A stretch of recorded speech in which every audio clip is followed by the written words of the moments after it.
topic for today is independence. We're trying to figure out if our two events that we have are independent of one another or if they are dependent upon each other. So when the occurrence of one event changes the probability of another event, those two events are dependent on each other because one affects the outcome for the other one.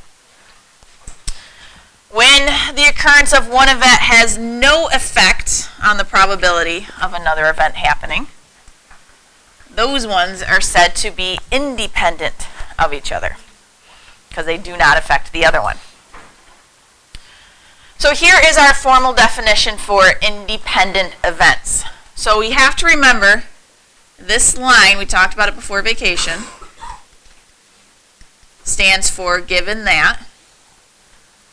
So the probability of A given B has to be the same as the probability of A. So an example that I came up with for that one is the probability that a student is texting given that they are a freshman, so that's just one class that I picked, would have to be the same as the probability of a student texting in general for the two events to be independent of each other. So it's basically saying the fact that they're a freshman doesn't matter. The probability of a student texting, no matter what grade they're in, would have to be equal to it. Then they would be independent events. If they're not equal, then they're not independent events. Now another way that we can check for independence, because we have two of them, is you would have to find the probability of the two events happening at the same time. So it's probability of an and, that little line there, that little thing that looks like an N. Remember, that means their intersection. That's and. So the probability of A and B happening would have to be equal to the probability of A times the probability of B. So those are our two formulas we use to test independence. You're not always going to use both of them. Sometimes you can pick between the two of them which one you want to use and it'll work out. Sometimes you can only choose just one of them and you got to go with that one. So we're going to go through some examples. So we have here a chart that they came up with for people who plan to vacation in New York versus people who do not plan to vacation in New York. And then who watched the ad online and who did not watch the ad online. So those are the two things that we're looking at in our table here. So calculate the conditional probabilities of going on a vacation in New York given that they saw the ad. So we're looking for the probability that they're going to vacation in New York given that they saw the ad. So this is going to be like a nice little review in case you forgot over vacation. So because we have this conditional probability with our given that, the bottom number of the probability is the total number of people who saw the ad. So how many people total watched the ad online? So this is out of 750 people. So of those 750 people, how many of them planned to vacation in New York? 300. So 300 out of 750. Let's turn that into a decimal because that's going to make it a little easier for us to compare later on. So 300 out of 750 gives us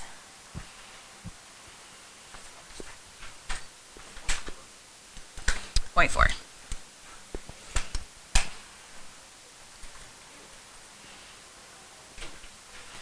So now going on vacation in New York, given that they did not see the ad.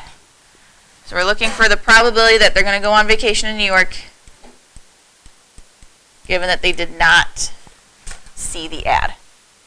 So again, this time it's out of the second part. It's out of how many people did not see the ad, which would be 250. It's good to write it so that you can remember what it means.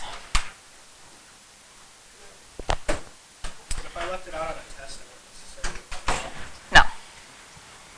So then how many of them who did not watch the ad online are going to go on vacation in New York?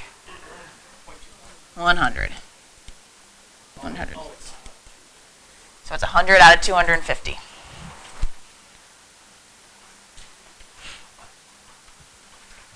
So what does that give us? 100 out of 250. 0.4 again.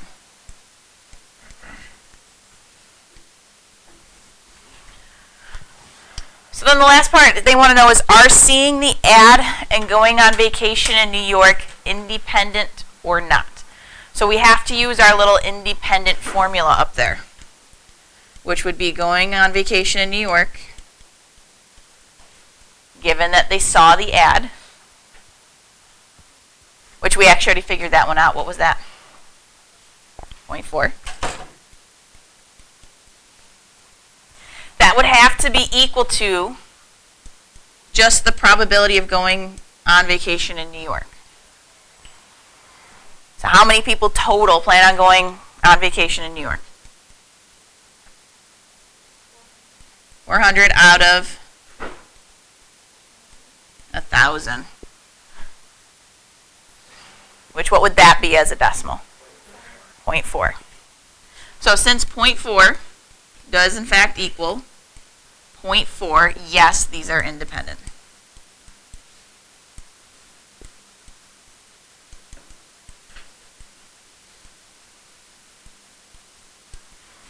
So what that means is, whether they go on vacation in New York, doesn't matter if they've seen an ad or not, they're still going to go on vacation in New York. Seeing the ad really had no effect. So was it really worth it, them spending their money? No, because it really didn't have much of an effect. The probability was still the same.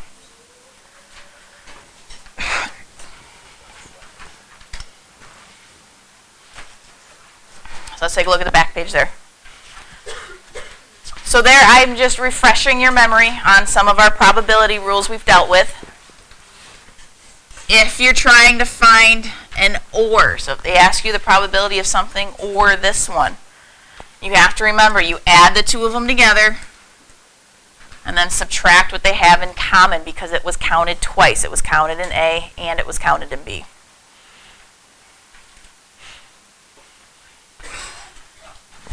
This one is what we were just doing on the front. Two of them together over the probability of just the B. We were figuring that out on the front already, so we practiced that one. And then here's our two independence ones. So again, that's just a refresher for you guys. Something to potentially study for your quiz on Wednesday.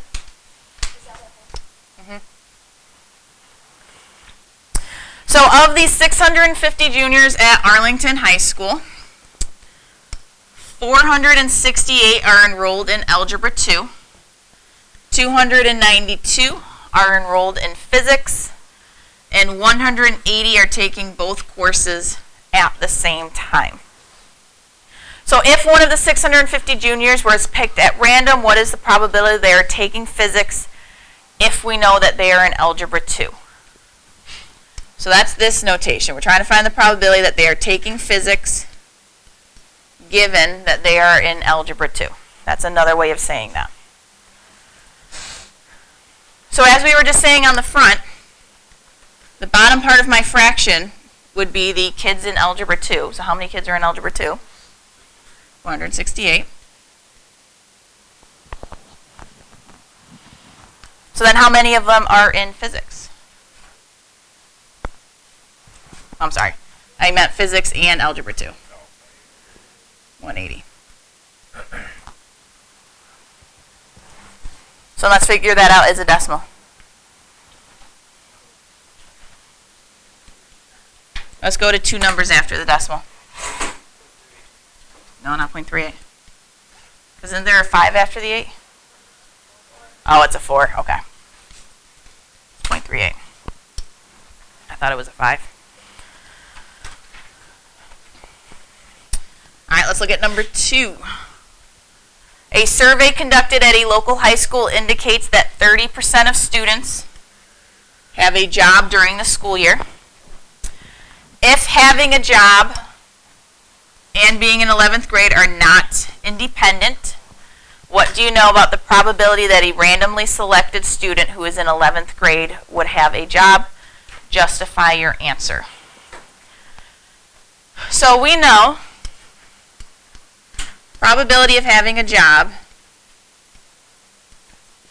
is 30%, but I would use 0.30 because remember we don't really use the percents too much when we're talking probability. So then what would have to be true about the probability of having a job and being in 11th grade?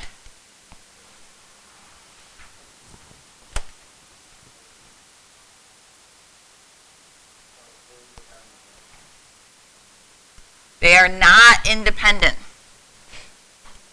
So that's not going to equal 30%. That's one of our independence rules. If they were independent, this would equal that. But since we were specifically told that it was not independent, they aren't going to be equal. So the probability of having a job and being in 11th grade, or given that they're in 11th grade, could be anything other than 0.30. Just any other percentage. And that's really the only thing that we can know, is that's not going to equal 0.30. You could also write it in words. It would not be 30% or 0.30, whichever way you want to write it. But since they are not independent, they're not going to be the same. 3, the probability that a person is left-handed is 12%. The probability that they have brown eyes is 42%. And the probability they have brown eyes and are left-handed is 2%. Is having brown eyes independent of being left-handed? Support your answer. So based on the information that they gave me, since they gave me this number right here of having brown eyes and being left-handed, we want to use this independence formula where it's the brown eyes and left-handed would have to be equal to the probability of brown eyes times the probability of being left-handed.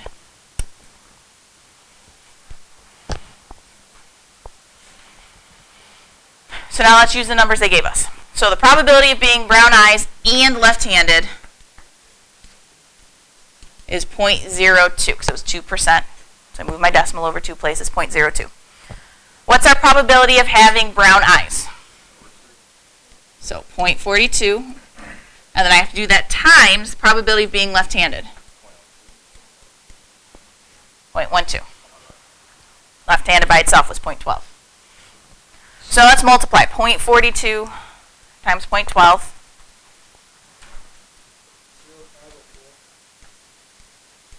So does 0.02 equal 0.05? No. So are these independent? No, not independent.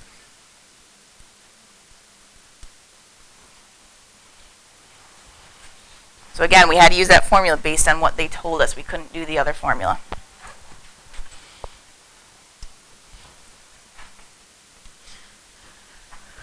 Number 4 here, for each question, identify the 2 events and indicate whether or not you think that they would be connected, and then explain your reasoning.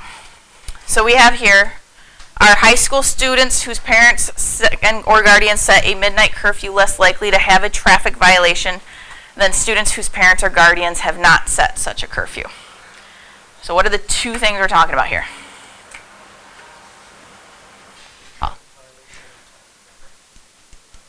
Traffic violation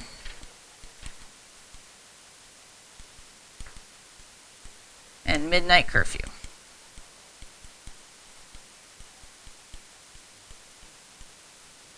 Those are our 2 things that we're dealing with here.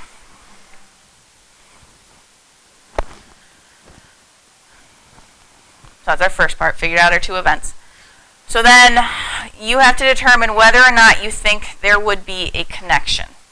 So again, this is kind of like problems we dealt with in the past. Whether or not you think there's a connection, there's really no right or wrong answer as long as your explanation actually makes sense and you don't start talking about purple aliens on the roof, because that has absolutely nothing to do with the problem. So, what do you guys think? Is there a connection? Yes or no? Paul says no. Some people say yes. Does anybody want to explain their reasoning? Okay, Paul.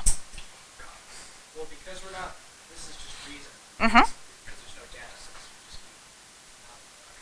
So you don't want to make any definitive statements either. You can't say, I know, blah, blah, blah. You can say, I think, or I feel, or I believe. I think it depends on the person and at the time of driving. If they're a responsible person driving during the day, they're going to be a responsible person driving at night. Even if they're a responsible driver, they'd be more careful. Therefore, I don't feel that those numbers, given the assumption that every student interviewed was a good driver. There you go. Okay, so you would have, there's your connection. That would be completely fine.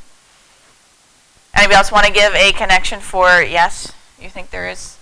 No? All right, so I'm going to give you guys a minute. I want you to write down your own. Do you think there's a connection? And then explain why.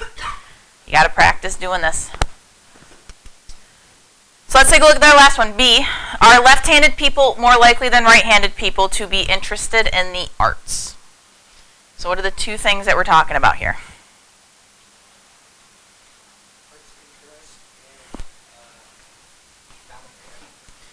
So interest in art, and we refer to that sometimes as handedness, whether they are right-handed or left-handed.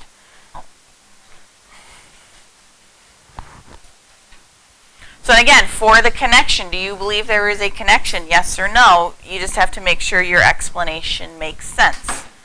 Some people believe there's a connection because your handedness determines which side of your brain you use more, and one side's more creative, and one side's more logical, and blah, blah, blah.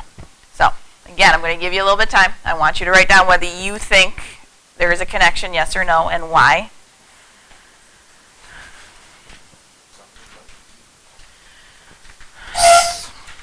So last example, number 4, of the light bulbs available at a store, 42% of them are fluorescent, 23% are labeled as long life, and then 12% are fluorescent and long life. So a light bulb will be selected at random from the light bulbs at the store, rounding your answers to the nearest thousandth when necessary. Find the probability that, first one, the selected light bulb is not fluorescent. So we know the percentage that are fluorescent. How many are those are fluorescent? 42. So if I do 100% minus the 42%, what percentage of them are not fluorescent? 58%. But since they wanted the probability and not the percent, how would I write that as a probability? 0.58.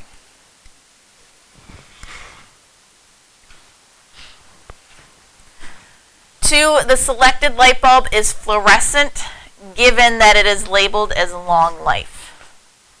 So we're looking for the probability that it is a fluorescent given that it's labeled as long life. So again, our probability that it is fluorescent and long life has to go on the top. This is going back to our little formula on the last page. Over the probability that it's long life. So, given our numbers up there, what is the probability it is fluorescent and long life? So 0.12. Probability that it's just long life, 0.23. So let's divide those because we can't have decimals in our fractions.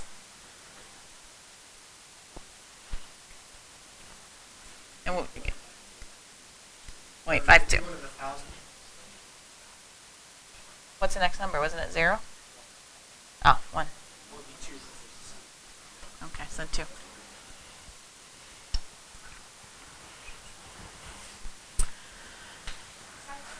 Part B, they want to know, are the events fluorescent and long life independent? Explain. So for this one, really, you could use either of our formulas. So I'm going to show you both of our formulas in action, then you can decide which one you want to do. So if we start with the probability that it's fluorescent and long life, it would have to be equal to the probability that it's fluorescent times the probability that it's long life. That's one of our independence formulas.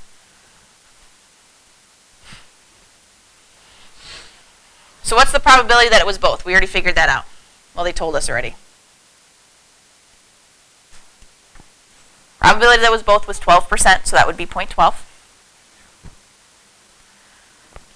Probability that it was fluorescent was what? Yeah, 0.42. Probability it's long life is 0.23, so let's multiply those two together. What do we get?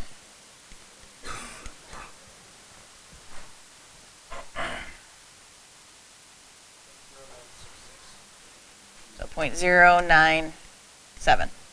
So are those actually equal? No. So are these going to be independent? No. So now again, the other way we could do it using our other independence formula. Probability that it's fluorescent, given that it's long life, would have to be equal to the probability that it's just fluorescent for it to be independent. So we just figured this one out. Probability that's fluorescent given that it's long life. We just did that up here. We found that out to be 0.522. What was our probability that it was fluorescent? 0.42. Are those equal? No. So still not independent.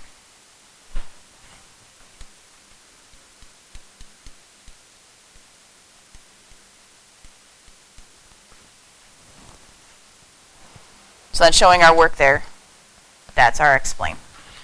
Now in the future you wouldn't have to do both. Again, I was just showing you how both would work in this scenario here. So then part C, they want us to draw a Venn diagram to display the light bulb information. So I'm going to create my two circles with my box around it.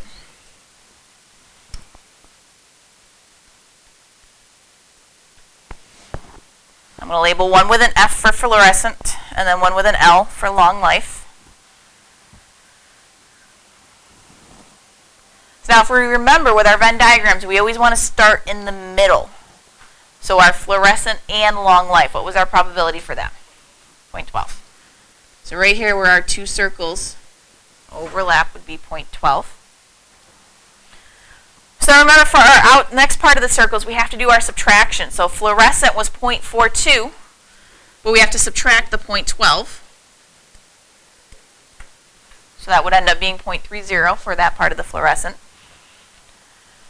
Our long life was 0.23, but again, we have to subtract our 0.12, so that's going to be 0.11. And then we have to fill in the outside of the box. So 1 minus those three values that we do currently know would tell us what's left to go on the outside.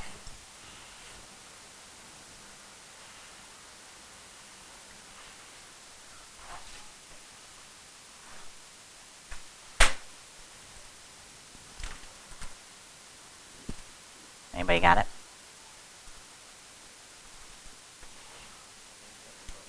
.47. So there would be our Venn diagram.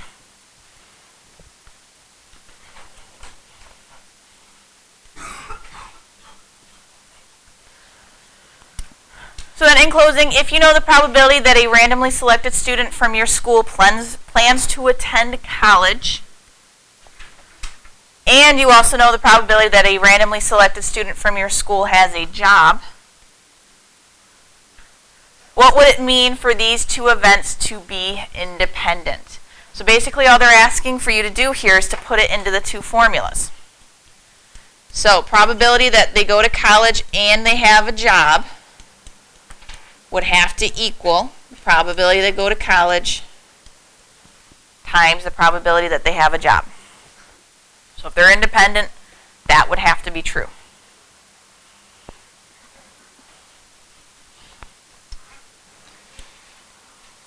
Or the probability that they're going to college given that they have a job would have to be the same as the probability that they're just going to college.